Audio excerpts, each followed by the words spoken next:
Assalamualaikum warahmatullahi wabarakatuh. Bagaimana kabarnya hari ini anak-anak? Dalam keadaan baik semuanya ya. Semoga kita selalu dilindungi oleh Allah Subhanahu wa taala dan selalu diberi kesehatan oleh Allah Subhanahu wa taala. Dan semoga virus yang sedang melanda kita sekarang itu cepat-cepat dimusnahkan agar kita bisa kembali bertatap muka lagi, tidak melalui monitor saja tetapi secara langsung.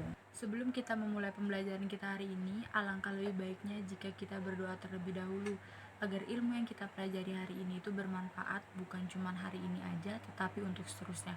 Berdoa dimulai. Berdoa selesai. Oke, pelajaran kita hari ini Al-Quran hadis ya. Nah, materi yang kita akan pelajari hari ini adalah hormat dan patuh kepada orang tua dan guru. Kalian pasti tahu dan kalian pasti pernah menerapkan perilaku hormat dan patuh kepada orang tua dan guru, karena murid-murid ibu ini anaknya baik-baik. Jadi kalian gak cuma hormat ke orang tua aja, tapi kalian juga hormat dan patuh kepada guru. Kita langsung masuk ke materi aja ya. Hidup berkah dengan menghormati dan mematuhi orang tua dan guru. Orang tua itu merupakan orang yang paling berjasa di dalam hidup kita. Nah, yang jadi pertanyaannya, bagaimana cara kita membahagiakan mereka? Bagaimana cara kita membalas kebaikan mereka? Ada yang tahu?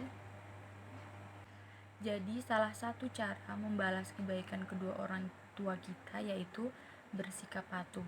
Bukan hanya untuk kedua orang tua saja, tetapi juga bersikap patuh kepada guru.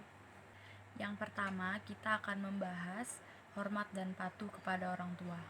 Kita hendaknya patuh dan taat terhadap nasihat dan perintah orang tua kita selama perintah itu tidak mengarah ke maksiat ataupun perbuatan musyrik.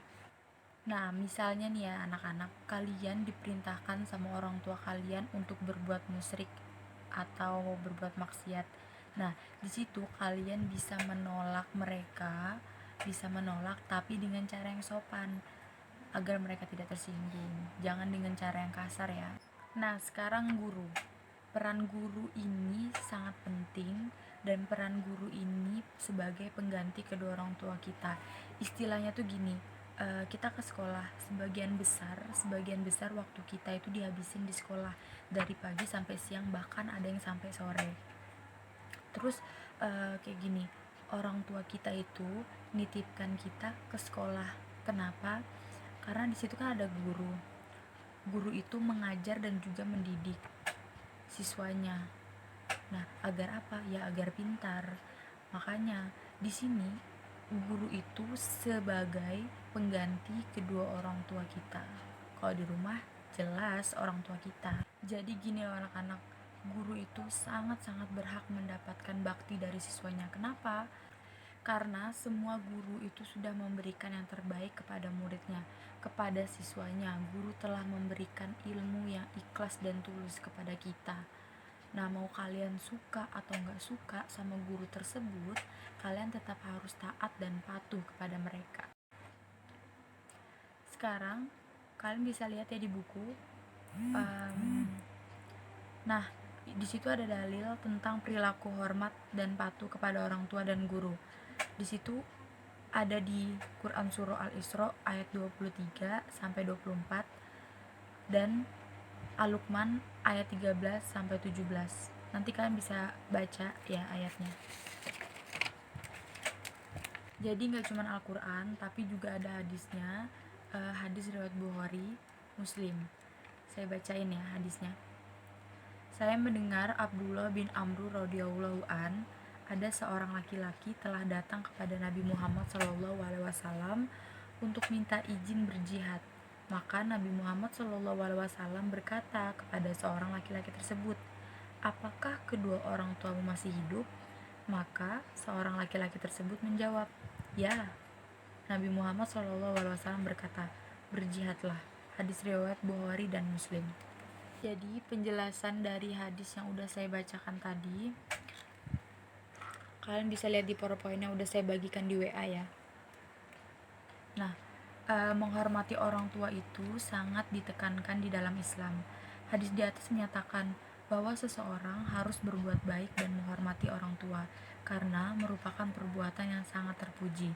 Pentingnya seseorang minta izin kepada orang tuanya yang masih hidup pada keinginan dan kegiatannya seperti melakukan jihad, sebab ridho terletak pada ridho orang tua dan murka Allah terletak pada kemurkaan orang tua. Seperti itu. Selanjutnya kita masuk ke akhlak kepada guru. Guru itu orang tua kedua kita. Kalian pasti sudah tahu itu kan? Nah, guru orang yang mendidik murid-muridnya untuk menjadi lebih baik sebagaimana yang diridhoi oleh Allah Azza wa Jalla. Sebagaimana wajib hukumnya mematuhi kedua orang tua, maka wajib pula mematuhi perintah para guru selama perintah tersebut tidak bertentangan dengan syariat agama. Selanjutnya, hikmah patuh dan hormat kepada kedua orang tua dan guru. Ada juga di PowerPoint ya. Kita telah membahas arti pentingnya hormat dan patuh kepada orang tua. Dan adapun hikmah yang bisa kita ambil dari berbakti kepada orang tua dan guru. Yang pertama, berbakti kepada orang tua merupakan amalan yang paling utama. Yang kedua, apabila kedua orang tua kita ridho atas apa yang kita perbuat, Allah Subhanahu wa Ta'ala pun ridho. Yang ketiga, berbakti kepada orang tua dapat menghilangkan kesulitan yang sedang dialami, yaitu dengan cara bertawasul dengan amal soleh tersebut. Yang keempat, berbakti kepada kedua orang tua akan diluaskan rezeki dan dipanjangkan umur. Yang terakhir, berbakti kepada orang tua dapat memasukkan kita ke jannah atau surga oleh Allah Subhanahu wa Ta'ala. Ya, mungkin cuman itu aja yang bisa Ibu sampaikan hari ini. Ibu mohon maaf banget jika ada kesalahan kata, tutur kata yang kurang baik, kurang enak didengar. Ibu mohon maaf. Semoga kita bisa bertemu kembali. Tidak melalui monitor, tetapi secara langsung. Akhir kata, Assalamualaikum warahmatullahi wabarakatuh.